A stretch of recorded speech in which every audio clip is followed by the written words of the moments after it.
So if you look at feature films, the strongest mechanism, the strongest government program that you can introduce is a content quota. And I use the example of South Korea.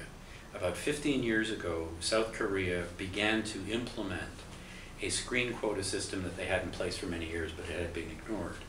And that system said that every movie theater in South Korea had to show Korean movies for 142 days each year. And surprise, surprise, what happened when that was enforced? The Korean movie industry blossomed. Korean movies began to get a serious market share in their own country. They got up to 40% from about 10%. They began to emerge onto the world stage. They began to win awards at Venice and Berlin at major film festivals. All of that was based on the fact that they were regulating the domestic market. A couple of years ago, South Korea and the United States were negotiating a free trade agreement.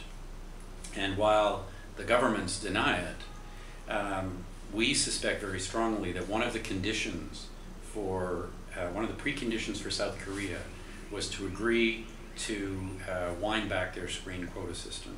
And what they did was they announced a new regulation that just came into effect 2 years ago that would reduce that content quota from 142 days a year to 71, to cut it in half. Well, even in 2 years, we have begun to see a decline in the market share that South Korean movies have in their own marketplace. And that's such a powerful illustration of the importance of cultural policies, of government actions.